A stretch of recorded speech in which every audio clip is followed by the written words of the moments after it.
साहिब बंदगी सतनाम। साहिब बंदगी सतनाम। तो आज परमपिता परमात्मा की दया से मेरठ में मूल ज्ञान का प्रचार होने जा रहा है। बहुत बड़े भाग होते हैं उन जीवों के जो अपने पूरे जीवन काल में एक बार भी मूल ज्ञान को सुन पाते हैं, और उससे भी बड़े भाग होते हैं जब कोई इस मूल ज्ञान को थोड़ा सा भी समझ पाता है। क्योंकि सुनना आसान है, आए बैठे 1 घंटा 2 घंटा सुन के चले गए, लेकिन इसको समझना बहुत टेढ़ी खीर है। बहुत विवेक चाहिए इस ज्ञान को समझने में, परमात्मा की अपार कृपा चाहिए इस ज्ञान को समझने में। अगर मालिक की कृपा नहीं है तो पूरा सत्संग सुनने के बाद भी समझ में नहीं आएगा कि सुन के क्या चले गए, करना क्या है, त्यागना क्या है, कुछ समझ में नहीं आएगा। लेकिन अगर परमात्मा की कृपा है तो एक ही सत्संग में समझ में आ जाएगा कि हम क्या गलत कर रहे हैं और हमें क्या सही करना है। तो आज इसी पर चर्चा होगी कि आखिर हमने करना क्या है। इस दुनिया में आए हैं, करने क्या आए हैं, इस दुनिया में आने का कारण क्या है। इस दुनिया में इतने काम धंधे खोल के बैठ गए हैं, लेकिन मकसद क्या है, जबकि सबको पता है कि एक दिन निकल जाना है, यहाँ पर मकान दुकान बना के छोड़ के निकल जाना है। तो हमारे जीवन का मूल कारण क्या है, मकसद क्या है, आज उस पर विचार करेंगे। तो सत्संग शुरू करने से पहले मालिक के नाम पे जयकारा लगाएंगे। बोलिए परमपिता परमात्मा की, सदगुरु बंदी छोड़ कबीर साहिब की, सभी संतों की, सभी भक्तों की, आज के आनंद की, सकल हंस को बंदगी, साहेब बंदगी सतनाम। तो कबीर साहब हमें यही समझाने में लगे हैं कि जो अनमोल जीवन हमें इंसान का मिल चुका है, इसको हम ऐसे ही बर्बाद ना कर दें। क्योंकि ये देखने में बहुत आसान लग रहा है कि बच्चे पैदा हो रहे हैं, इंसान जन्म मिल रहा है, कितना आसान है, शादी करवाओ हो गया बच्चा पैदा।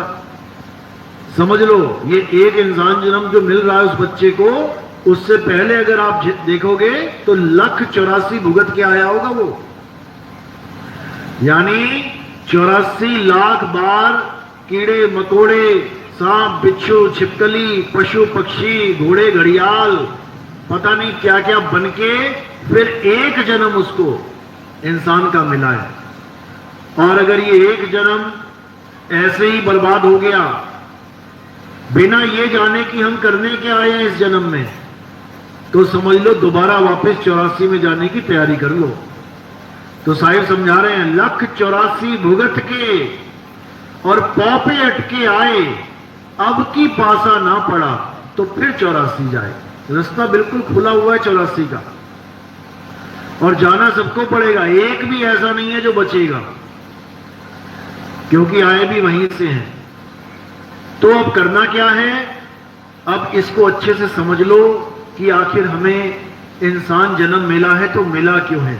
हमें कुत्ता बिल्ली बकरा हाथी घोड़ा क्यों नहीं बनाया। वो भी पैदा होते हैं, वो भी खाते पीते हैं, बड़े होते हैं जैसे हम हुए, वो भी शादी ब्याह करते हैं, बच्चे उनके भी होते हैं, दादाजी वो भी बन जाते हैं जैसे हम लोग बनते हैं, मर वो भी जाते हैं, हम लोग भी मर जाते हैं। तो दोनों में फर्क क्या रहा। वो भी आए खाया पिया बच्चे करके मर गए, हम भी आए खाया पिया बच्चे करके मर गए। बस फर्क इतना है, वो मकान दुकान नहीं बना पाए, हमने ये ईंटों की मिट्टी के महल इकट्ठे कर दिए, खड़े कर दिए। इससे ज्यादा कोई फर्क नहीं है। और ज्यादा से ज्यादा हमने क्या किया, हमने मंदिर मस्जिद गुरुद्वारे बना लिए, वो भी उसी मिट्टी से।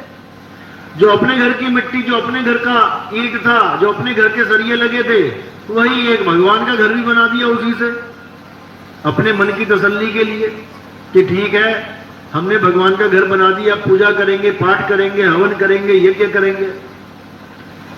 बस इसी में ही सारा जन्म बर्बाद करके चले जाते हैं। जो असली मकसद है वो हम जान भी नहीं पाए। हिंदू धर्म में पैदा हो गए तो मंदिर में पहुंचा दिया गया माँ बाप के द्वारा, चलो बेटा राम जी के मंदिर, श्याम जी के मंदिर, हनुमान जी के मंदिर, शिव जी के मंदिर, दुर्गा माता के मंदिर। मुसलमानों में पैदा हो गए, कभी मंदिर की शक्ल नहीं देखने को मिलेगी। वो कहेंगे चलो मजार में, चलो नमाज पढ़ने मस्जिद में। ईसाइयों में पैदा हो गए तो वो चर्च की तरफ ले जाएंगे, और सिखों में पैदा हो गए तो गुरुद्वारे में पहुंच जाओगे। बौद्धिस्टों में पैदा हो गए तो बुद्ध जी की धम्म यात्राएं करते रहोगे सारी उम्र।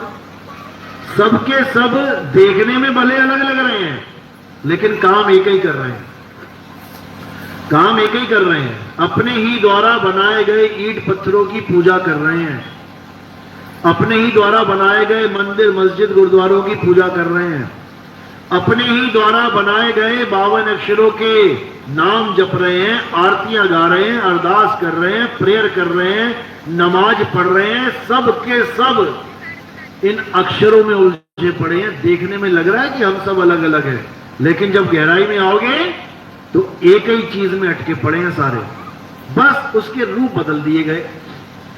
जैसे आप देखोगे मकान, कोई बहुत आलीशान मकान बना दिया, कोई एक बेचारा सिंगल कमरे का मकान है, लेकिन जब आप दोनों को गिरा दोगे तो वहां क्या मिलेगा? ईंटें। वो भी ईंट से बना था, ये भी ईंट से बना, पर डिजाइन चेंज है, तो लग रहा है मैं महल में रह रहा हूं और ये बेचारा एक कमरे के मकान में, जबकि दोनों ही ईंटों में रह रहे हैं। वो कुछ ज्यादा ईंटें लगा के रह रहा है तो सोच रहा है मैं अमीर हूं, मैं बड़ा बन गया। वो कम ईंटों में रहता है, वो सोच रहा है मैं गरीब हूं। रहते दोनों ईंटों में हैं, रहते दोनों लेंटर के नीचे हैं। भूकंप आया, लेंटर गिरेगा, वो भी मरेगा, ये भी मरेगा। समझ लो, यानी दोनों को ये भ्रम हो गया है कि मैं अमीर हूं, मैं गरीब हूं, केवल दिखने में अलग अलग लग रहे हैं, जबकि दोनों के पास सेम मटेरियल है। इसी प्रकार हिंदू को लग रहा है मैं तो राम जी की आरती गाता हूं, मैं तो हनुमान जी की आरती गाता हूं, मैं तो परमात्मा के नाम जप रहा हूं। मुसलमान को लग रहा है मैं तो कुरान पढ़ रहा हूं, मैं तो नमाज पढ़ रहा हूं। ईसाई को लग रहा है मैं तो प्रेयर कर रहा हूं, मैं बिल्कुल अलग हूं इन दोनों से। सिख को लग रहा है मैं तो गुरु ग्रंथ साहब की बाणियां पढ़ रहा हूं, मैं इन तीनों से अलग हूं। कोई अलग नहीं है। ये सब 52 अक्षरों में फंस चुके हैं और सोच रहे हैं कि हम बाकियों से अलग हैं। कोई अलग नहीं है, सब 52 का खेल है ये। तो कबीर साहब 52 पे प्रहार करते हुए कह रहे हैं कि 52 के जंजाल में फंस गया ये संसार, और सिमरन 52 का करे कैसे लागे पार। भगवान को पाना था, अल्लाह को पाना था, वाहिगुरु को पाना था, गॉड को पाना था, उसको पाया तो नहीं। क्या करने लग गए? ये 52 अक्षर बना के उसी में उलझ पुलझ के मर गए। अब इसी 52 को शोधना है, समझना है और किनारे कर देना है।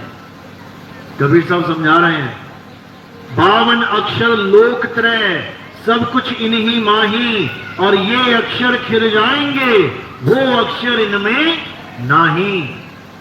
यानी परमात्मा को पाने का जो असली अक्षर है, जो परमात्मा का सच्चा नाम है, जिसे हम सतनाम कहते हैं, वो इन 52 अक्षरों में नहीं आता, वो इन भाषाओं में नहीं आता कि हिंदी, पंजाबी, उर्दू, फारसी में तुम सोचो कि ये परमात्मा का नाम है। बिल्कुल नहीं है, बिल्कुल नहीं है। परमात्मा का नाम 52 अक्षरों से परे है। और जो 52 अक्षरों को जप रहे हैं उनके लिए क्या उपाधि दी गई? कबीर साहब ने क्या दिया? उनको काल का चेला बता दिया गया। आज कबीर पंथी ले लो, शिव पंथी ले लो, राम जी के पंथी ले लो, कोई पंथी ले लो, मुसलमान ले लो, सिख ईसाई ले लो, कुछ भी ले लो, बौद्ध ले लो, सबके सब 52 अक्षरों में ही उलझे हुए हैं, 52 अक्षरों में ही अटके पड़े हैं। तो साहिब ने बिल्कुल क्लियर समझाया, जो नर पड़े 52 के फेरा, सो नर जानो काल के चेरा। जब 52 का टूटे डोरा, सहजे छूटे काल झकोरा। फिर नहीं आए फिर नहीं जाए, सार शब्द में रहे समाये। यानी भले देखने में सब अलग लग रहे हैं कि मैं तो अलग जात का हूं, मैं अलग धर्म का हूं, मेरी पूजा विधि अलग है, मेरा सारा सिस्टम अलग है, लेकिन अलग नहीं है। सब 52 का खेल है। चाहे राम जप लो, चाहे अल्लाह अल्लाह कर लो, चाहे वाहिगुरु वाहिगुरु कर लो, चाहे गॉड गॉड कर लो, चाहे कबीर पंथी है तो कबीर कबीर कर लो, ये सारे अक्षर कहां से आए हैं? इन्हीं 52 अक्षरों की वर्णमाला से। आ आ ई ई उ ऊ का खा गा चा छा टा ठा डा, इसी में से आए हैं। यानी ये 52 ईंटें हैं। इन ईंटों से तुम कितना ही बड़ा मकान बना लो, वेद बना लिए, पुराण बना लिए, सारे ग्रंथ बना लिए, किससे बनाए? इन्हीं 52 अक्षरों से। इन्हीं 52 अक्षरों से सारे ग्रंथ बने हैं। कुरान ले लो, बाइबल ले लो, इन्हीं अक्षरों से बनाए। यहां तक तो समझ में आता है कि चलो ज्ञान देने लेने के लिए अक्षरों की जरूरत पड़ती है, जैसे अभी अक्षर बोल रहा हूं और आप अक्षर सुन रहे हैं, लेकिन अक्षरों तक ही सीमित नहीं हो जाना है, अक्षरों से आगे बढ़ना है, 52 अक्षरों से आगे जाना है। तो साहिब समझा रहे हैं कि सारे धर्मों के महात्माओं ने, सारे धर्मों के ठेकेदारों ने क्या किया? 52 अक्षरों को ही जोड़ना तोड़ना करके अपना अलग अलग सिस्टम बना लिया। सबको पता है परमात्मा एक है, सबको पता है अल्लाह वाहिगुरु गॉड एक है, लेकिन सब अलग अलग होके बैठे हैं। क्यों? कारण क्या है? केवल 52 अक्षर। हिंदू कह रहा है मैं तो उसको राम ही कहूंगा, मैं अल्लाह नहीं बोलूंगा। मुसलमान कह रहा है मैं राम नहीं कहने वाला, मेरा तो वो अल्लाह ही है क्या? दोनों एक ही हैं, ताकत एक ही है, लेकिन केवल 52 अक्षरों के नाम अलग अलग कर दिए। अब इन्हीं अक्षरों में सारे उलझ गए। तो साहिब समझा रहे हैं 52 अक्षर जोरे आन, सकिया ना अक्षर एक पहचान, कि सब 52 के जोड़ तोड़ में फंस गए, सब इन स्वर व्यंजनों में फंस गए। बचपन में पढ़ा था ना स्वर और व्यंजन, स्वर आ ई और व्यंजन का खा गा गा, इन्हीं दोनों में सारा संसार उलझ गया। इन्हीं स्वर व्यंजन से परमात्मा का नाम लेने की कोशिश कर रहा है, जबकि वो ऐसे नहीं मिल सकता। कबीर साहब समझा रहे हैं स्वर व्यंजन का मेल नहीं है, अरे 52 का वो खेल नहीं है। परमात्मा 52 का खेल नहीं है, परमात्मा 52 से न्यारा है, लेकिन उसका ज्ञान तब होता है जब तुम्हारे जीवन में 52 अक्षरों से परे का ज्ञान देने वाला कोई गुरु आ जाता है। नहीं तो यही जप तप व्रत पूजा पाठ हवन यज्ञ तीर्थ मूर्त वाले ही आएंगे जीवन में, और तुम्हारा जन्म बर्बाद करके चले जाएंगे। कुछ मिलने वाला नहीं, कुछ हासिल होने वाला नहीं। इसलिए कबीर साहब बार बार 52 का खंडन करने पर जोर देते हुए समझाते हैं कि 52 से परे जो ताकत है उसको जानो। क्या है 52 से परे? 52 से परे है वस्तु। जैसे अभी प्यास लगे, प्यास किसकी है? वस्तु की। वस्तु का नाम क्या है? पानी। लेकिन उसी पानी यानी उसी वस्तु के तमाम नाम रख दिए गए हैं। जल, वाटर, नीर, तोय, पानी, 5 नाम तो हम ही जानते हैं। बाकी जितने देश हैं, हर देश में अलग अलग नाम रखा गया पानी का, इतने नाम। और वस्तु एक, जिससे हमारा गला गीला होगा। लेकिन झगड़ा किस बात का है कि जिस देश में जो नाम चल रहा है उसी को सत्य मान के बैठे हैं। अगर कहीं जल चल रहा है तो वो कह रहा है नहीं, जल ही सत्य है, वाटर सत्य नहीं है। साउथ में चले जाओ, नीर कहते हैं, नीर सत्य है, कहते जल सत्य नहीं है, पानी सत्य नहीं है। बस 52 का झगड़ा है। इसलिए कबीर साहब क्या कह रहे हैं कि 52 से न्यारे हो जाओ। पहले ये समझ लो कि परमात्मा का कोई नाम है ही नहीं, वो अनामी है।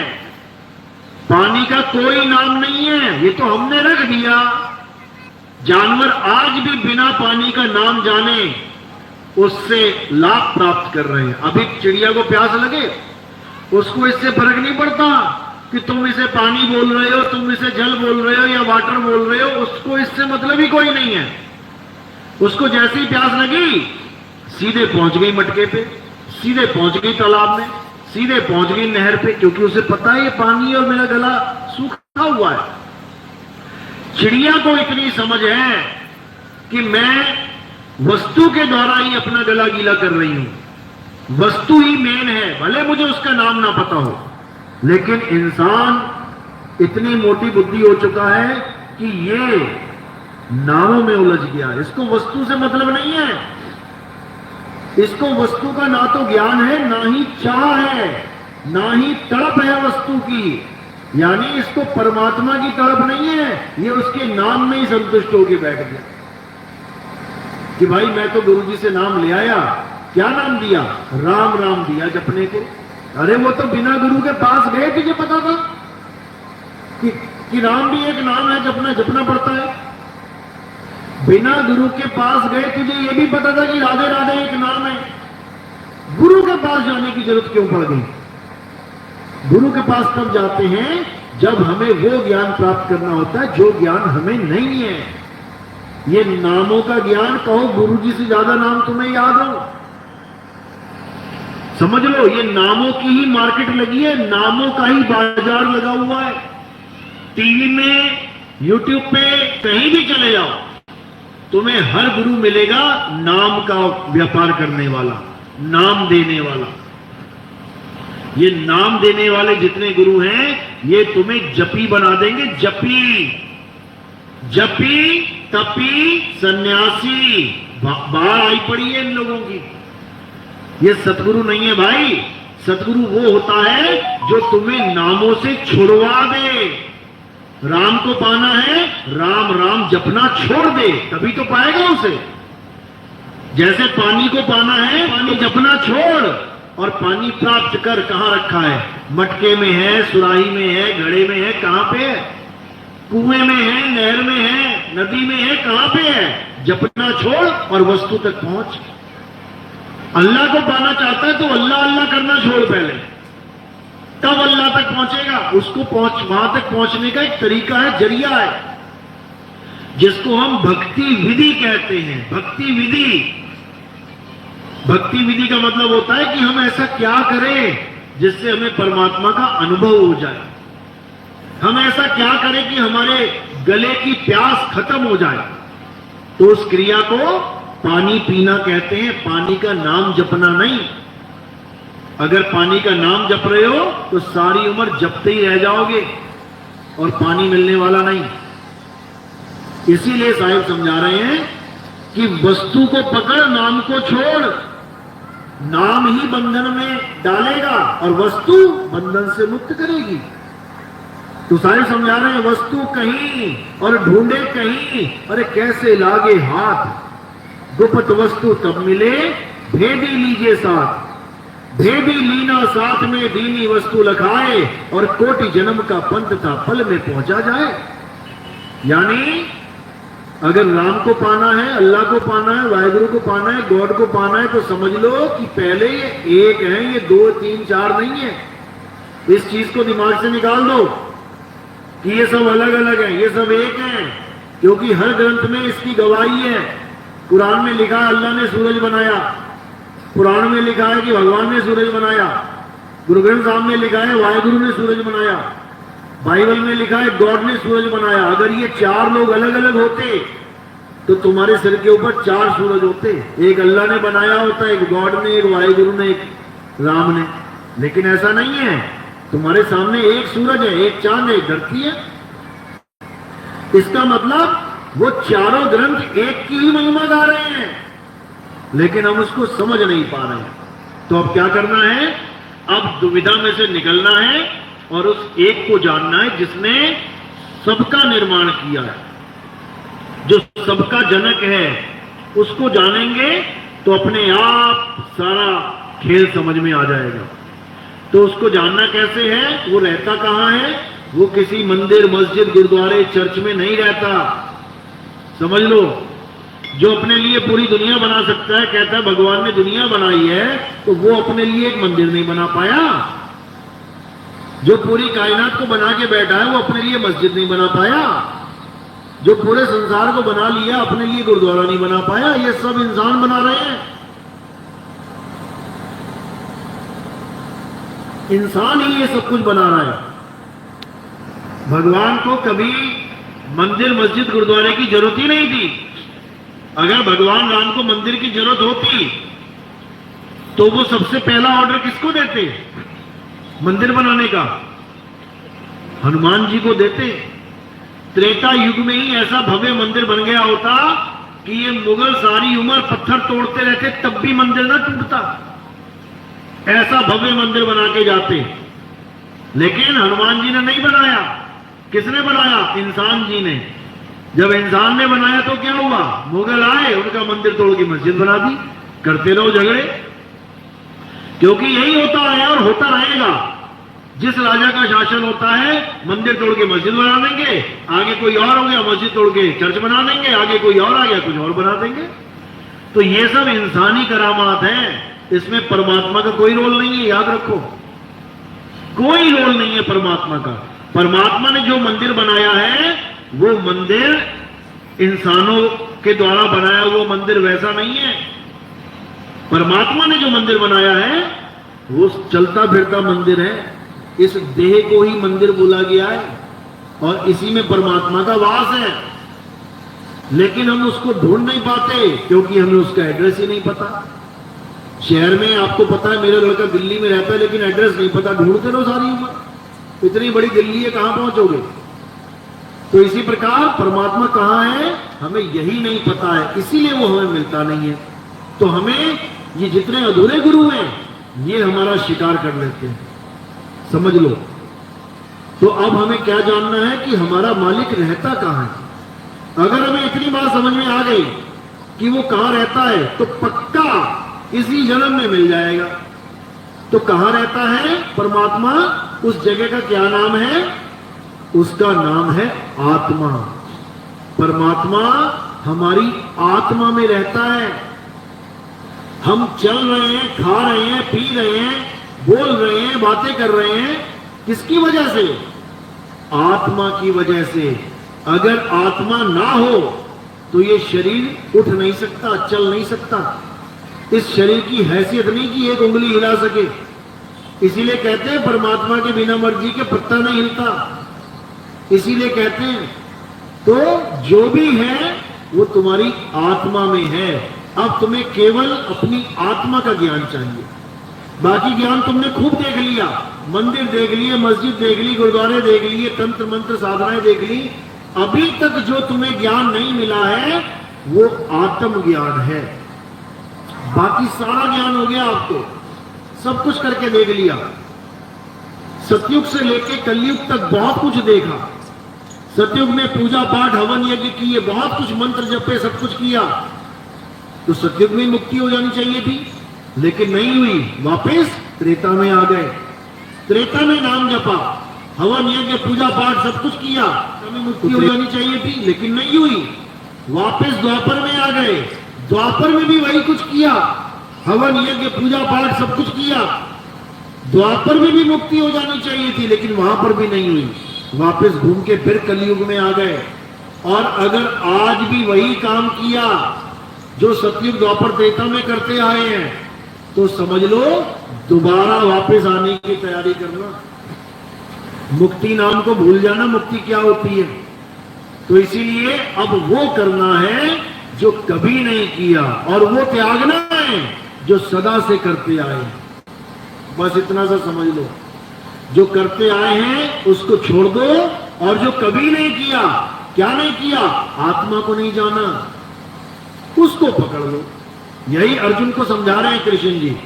हे अर्जुन, इस नाशवान संसार की जो पूजा करता है, इस नाशवान मायावी संसार में जो अपने चित्त को रखता है, वो सदा सदा जन्म मरण में उलझा रहता है।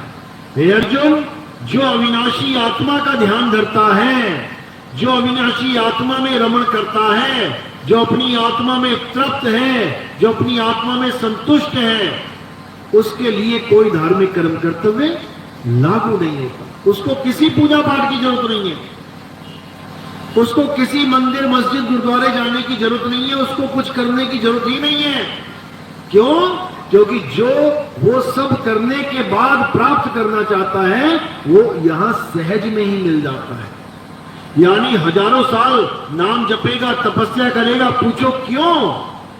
परमात्मा को पाने के लिए। वो यहां सहज ही मिल जाता है।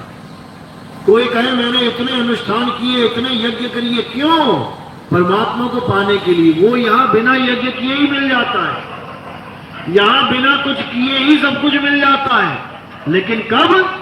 जब हम आत्म ज्ञान को धारण करते हैं। आत्म ज्ञान, मंत्र जंतर तंत्र ज्ञान नहीं, पूजा पाठ हवन यज्ञ का ज्ञान नहीं, आत्म ज्ञान।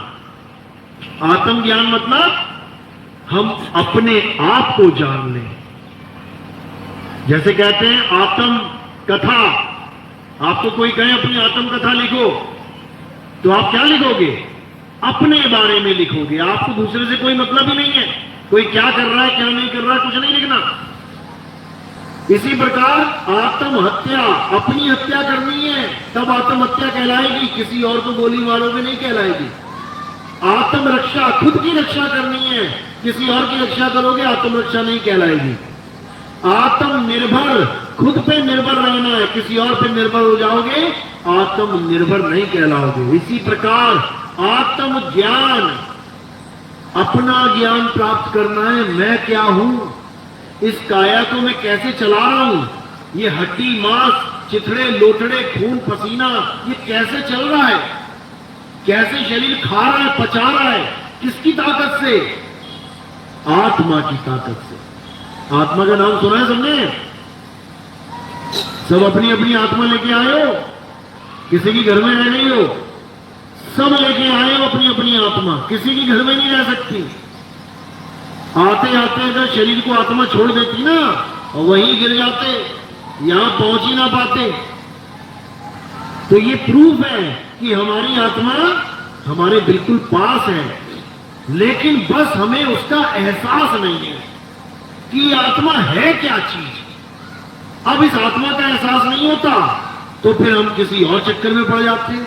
मंत्र जप लूं, जंतर जप लूं, पूजा कर लूं, हवन कर लूं, व्रत कर लूं, तीर्थ कर लूं, अरे कुछ और नहीं तो चलो कुंभ में जाके अपने पाप काट लूं। कट गए पाप। कितने लोग गए पाप काटने, वहीं बेचारे पैरों के नीचे कुचल कुचल के मारे गए, पाप काटने गए थे। समझ लो। तो ऐसे स्थानों पे कौन जाएगा? जिसने खूब पाप किए हैं वही तो काटने जाएगा। चक्की पे कौन जाएगा? जिसको गेहूं पिसवाने हो वो जाएगा। डॉक्टर के यहाँ कौन जाएगा? जो बीमार है वो जाएगा। मोची के पास कौन जाएगा? जिसकी जूती टूट गई है वो जाएगा। टेलर के पास कौन जाएगा? जिसने कपड़े सिलवाने हैं वो जाएगा। कुंभ में कौन जाएगा? जिसने पाप काटने हो वो जाएगा। तो कुंभ में कौन जा रहा है? सब पापी तो जा रहे हैं, और जिसने पाप किया नहीं वो क्यों जाएगा कुंभ में? सबसे बड़ी बात तो यही है। और बड़े अच्छे से इंटरव्यू दे रहे हैं, हम वहां जा रहे हैं, हम अपने पाप धोने जा रहे हैं। तो भैया पाप करता ही क्यों है? पाप करना ही बंद कर दे। वो 50-50 किलोमीटर की लाइनें लगा दी तुमने, भीड़ लगा दी, वहां पे है बेचारी कोई एम्बुलेंस भी नहीं जा रही, निकल पा रही है, सब मर रहे हैं, एम्बुलेंस में मर जा रहे हैं लोग। किसी को ऑफिस जाना है, किसी को अपने कहीं रिश्तेदार से मिलने जाना है, सीरियस है, सब खत्म।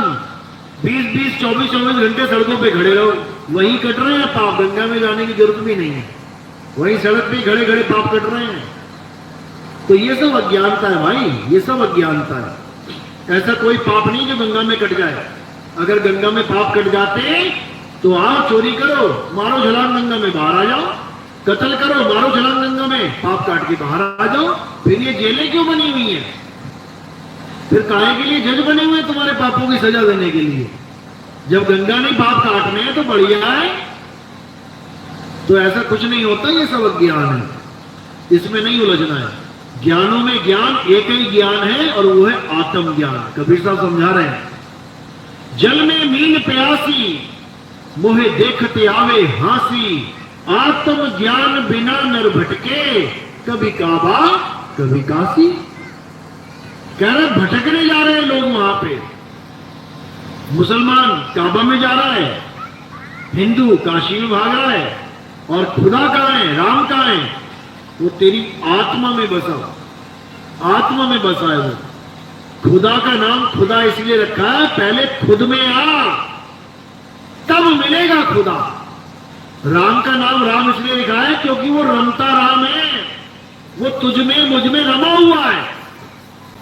और बचपन से हम भजन गाते आ रहे हैं, स्कूलों में प्रेयर चल रही है, तुझ में राम, मुझ में राम, सब में राम समाया, सबसे कर लो प्रेम, जगत में कोई नहीं पराया। गा तो बहुत अच्छा रहे हैं पूरे सुरताल में, और जब राम जी की पूजा करने की बारी आती है तो मंदिर ढूंढते हैं कहां है। अब कहां गया तुझ में राम, मुझ में राम, वो कहां खो गया, कहां गायब हो गया वो वाला राम, भूल गए वो, खत्म हो गया। अब पत्थर वाला राम दिखाई दे रहा है तुम्हें, जो कुछ पैसे देके ऑर्डर पे बनाया गया है। तुम्हें बनावटी राम से प्यार हो गया है और तुम्हें अविनाशी राम दिखाई नहीं दे रहा है। उस अविनाशी राम को आत्म राम कहते हैं, जो तुझ में भी है, मुझ में भी है। किसमें आत्मा नहीं, हाथ खड़ा करो, हाथ भी ना खड़ा कर पाओगे अगर आत्मा ना हो तो। उसको जानो। तो साहिब समझा रहे हैं, कस्तूरी कुंडल बसे और मृग ढूंढे वन माही, ऐसे रमता राम है और ये दुनिया जाने नहीं। वो रमता राम है, वो सब में रमण कर रहा है, हिंदू में भी, मुसलमान में भी, सिख में भी, ईसाई में भी।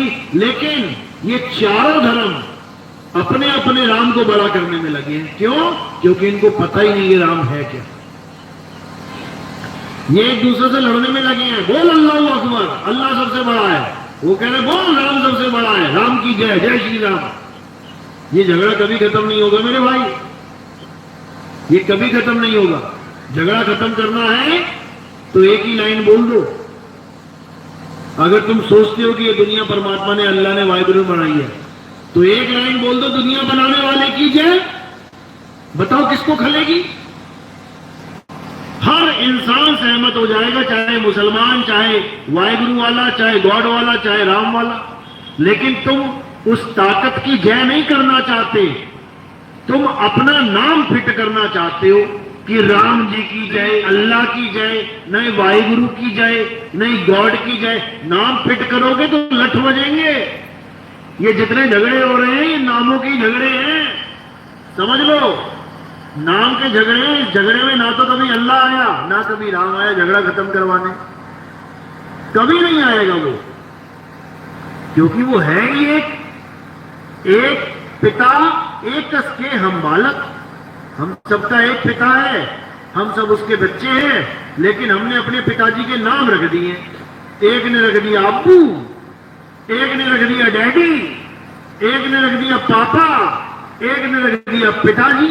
अब लड़ रहे हैं चारों, मेरा अब्बू बड़ा, नहीं मेरा पिताजी बड़ा, अरे मेरा डैडी बड़ा है। लड़ो फिर मरो। वो पिता भी बीच में नहीं पड़ता, कहता ठीक है यार तुम पहले लड़ाई कर लो, पहले तुम ही जीत लो, पहले मैं क्यों आऊं बीच में। लेकिन ऐसा नहीं है, वो आता है, वो हमारा झगड़ा खत्म करने आता है। और हमारा झगड़ा खत्म करने के लिए वो संत के रूप में आता है। धर्मदास जी कहते हैं संत रूप में आए साहिब, अरे संत रूप में आए, जीव चेताने आए साहिब, जीव चेताने आए। तो ऐसे ही परमात्मा अपने बच्चों को बचाने के लिए आता है और ज्ञान आधार से सबका कल्याण करता है। तो मालिक हमेशा अंग संग है, मुंह को कहां ढूंढे रे बंदे, मैं तो तेरे पास में। लेकिन उस पास का हमें एहसास नहीं है, इसलिए हम भटकते रह जाते हैं। तो अब क्या करना है? अब उस पास को खोजना है कि अगर वो मेरे पास है तो कहां है। साहिब कह रहे ना मंदिर में, ना मस्जिद में, ना काबे कैलाश में, ना मैं जप में, ना मैं तप में, ना एकांत निवास में। खोजी हुए तुरंत मिल जाऊं एक पल की तलाश में। और कहे कबीर सुनो भाई साधो, मैं तो हूं विश्वास में। यानी ये मंदिर मस्जिद गुरुद्वारे खोजना बंद कर दे भाई। ठीक है, जितना खोज लिया अच्छी बात है, कुछ नहीं से कुछ भला। यानी डॉक्टर बनना है तो सीधे डॉक्टर भी नहीं बन सकते, पहली दूसरी पांचवी तो करनी पड़ेगी। ठीक है, कर ली, अच्छी बात है, लेकिन अब आगे बढ़। तो ना मैं जप में, ना मैं तप में, ये जप तप व्रत छोड़ और अपनी आत्मा का ज्ञान पकड़। फिर कह रहे कहें कबीर सुनो भाई साधो, मैं तो हूं विश्वास में। यानी गुरु की शरण में जा, उससे नाम दीक्षा ले और उस नाम दीक्षा पे पूरा विश्वास करके अपनी भक्ति शुरू कर और एक दिन मंजिल जरूर मिलेगी। अब कह रहे ना मैं नहीं प्राण में, नहीं पिंड में और ना ब्रह्मांड आकाश में, कि जो ऐसा गुरु मिले जो पिंड में खुजवाए तुम्हें परमात्मा, इंगला पिंगला सुषुम्ना में लेके जाए। कहते त्याग देना उसको जितना जल्दी हो सके। ठीक है, ज्ञान ले लिया, कोई बात नहीं, लेकिन जैसे ही समझ पड़े उसको त्याग देना नहीं। प्राण में ये जितने प्राण योगी हैं सोहम सोहम जपवा रहे हैं, श्वासों में नाम जपवा रहे हैं, छोड़ देना जल्दी से जल्दी। नहीं प्राण में, नहीं पिंड में, ना ब्रह्मांड आकाश में। ये जो दोनों हाथों को दिखा के जोड़ के ये बीच में देखो परमात्मा, ये सब नकली हैं, ये सब नकली हैं। ना परमात्मा पिंड में है ना ब्रह्मांड में है, नहीं प्राण में, नहीं पिंड में, ना ब्रह्मांड आकाश में, ना मैं त्रिकुटी भंवर गुफा में, अरे नहीं श्वासों की श्वास में। कह रहे ना मैं त्रिकुटी भंवर गुफा में। ये इंगला पिंगला सुषुम्ना में ले जाने वाले सब माया के जाल में फंसा देंगे और जन्म बर्बाद करवाएंगे। खोजी होए तुरंत मिल जाऊं एक पल की तलाश में। खोजी होंगे तो आत्मा की खोज करेंगे, आत्मज्ञानी गुरु से दीक्षा लेंगे और अपनी खोज पूरी करेंगे। उसके बाद भक्ति स्टार्ट हो जाएगी।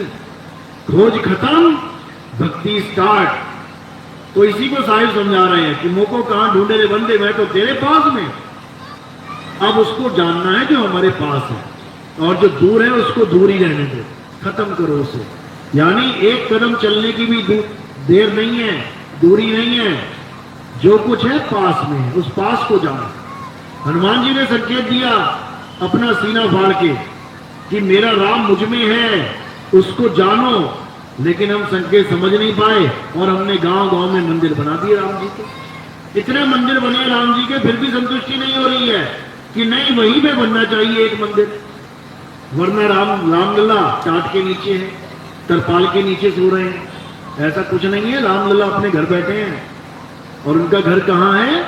तुझ में राम मुझ में राम। वो हम सबकी आत्मा में रमण कर रहे हैं। इसीलिए बोला गया गुरु ग्रंथ साहब में आत्म में राम और राम में आत्म, चीनस गुरमुख विचार, कि वो परमात्मा कहीं और नहीं हमारी आत्मा में विराजमान है और हम अपनी आत्मा को जानते नहीं, इसलिए परमात्मा दूर है। बिल्कुल सिंपल, लेकिन नहीं समझ में आ रही बात, इसलिए अज्ञानता तो है ही है, साथ में झगड़ा भी कर रहे हैं, मार रहे हैं एक दूसरे को, गोलियां चला रहे हैं भगवान के नाम पे, अल्लाह के नाम पे। तो वो एक पिता कितना दुखी होता होगा ये जानकर कि मेरे बेटे मेरे ही नाम पर मुझे ही बड़ा बनाने के चक्कर में एक दूसरे का कत्ल कर रहे हैं। तो इस चीज को दिमाग से निकालना है और सत्य को अपनाना है।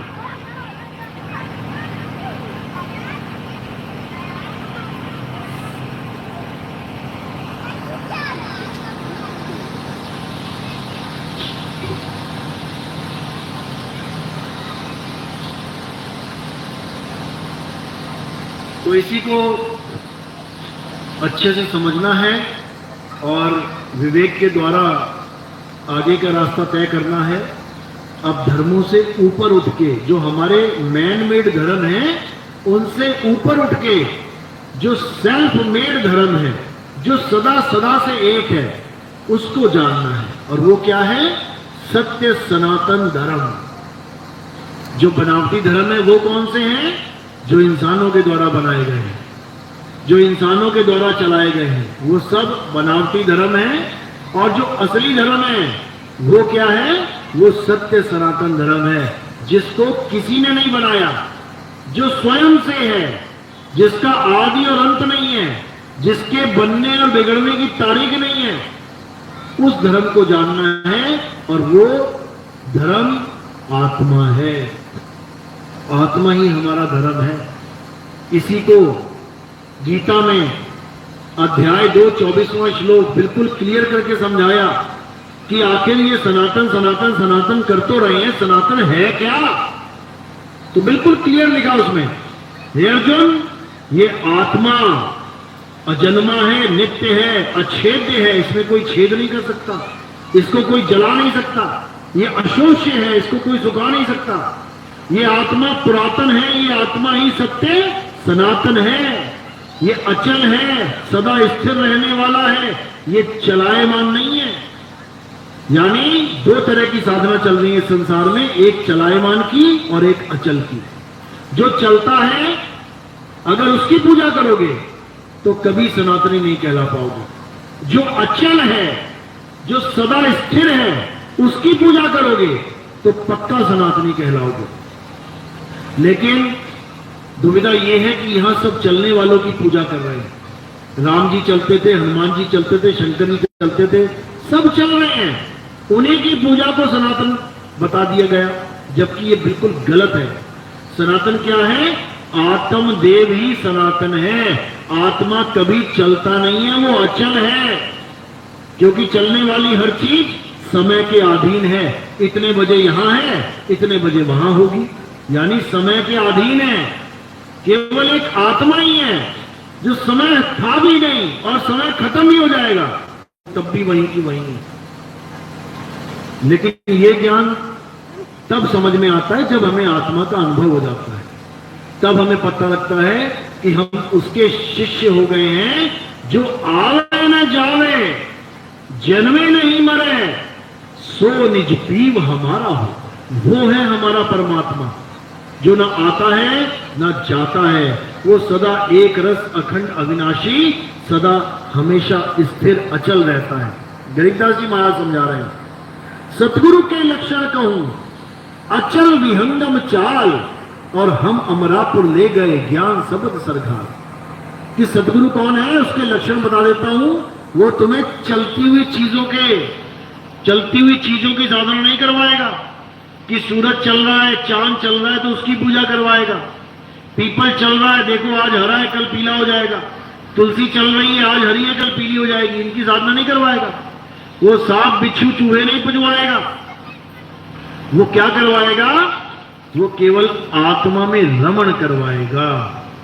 वो आत्म ज्ञान देगा, तभी कल्याण होगा, अन्यथा कल्याण होने वाला नहीं है। क्योंकि आत्मा ही वो ताकत है जिसकी वजह से सारे धर्म, सारे पंथ, सारे संप्रदाय, सारी दुनिया के लोग चल रहे हैं, खा रहे हैं, पी रहे हैं, जयकारे लगा रहे हैं। आत्मा है तो जय श्री राम निकल रहा है मुंह से, आत्मा है तो अल्लाह अकबर निकल रहा है मुंह से, आत्मा है तो सत श्री अकाल निकल रहा है मुंह से, और आत्मा नहीं है तो कुछ भी नहीं निकल रहा मुंह से। इसलिए उस आत्मा को जानो जो सब कुछ करने वाली है। लेकिन हम उसको ना जानकर नाशवान मंत्रों में, तंत्रों में, जंत्रों में फंस गए हैं, पूजा पाठ में फंस गए हैं, हवन यज्ञ में फंस गए हैं। डरते हैं कि हमने पूजा पाठ छोड़ दी तो हमारे साथ बुरा होने लग जाएगा। अरे पूजा पाठ ही करने गए थे कि केदारनाथ, पूजा पाठ ही करने गए थे। ज्वाला जी पूजा पाठ ही करने गए थे। नैना देवी भगदड़ मची, सैकड़ों लोग मारे गए। पूजा पाठ ही तो करने गए थे। समझो, पूजा पाठ करने में ही सबसे बड़ी दुविधा है, क्योंकि पूजा पाठ करने से आप कभी आत्मज्ञान को प्राप्त कर ही नहीं सकते। आत्मज्ञान का मतलब होता है जब सब कुछ छोड़ के अपने आप को जानो। और जब तक तुम पूजा कर रहे हो तब तक तुम अपने आप पर ध्यान ही नहीं दे पाओगे। तुम्हारा सारा ध्यान पत्थर की मूर्ति पे, नदी के पानी पे, जंगल के पेड़ों पे, तुलसी के पेड़ पे, जानवरों पे, पता नहीं किस किस की पूजा करने में लगे हैं। अपने आप को नहीं जानते और माया को पूजा करने में लगे।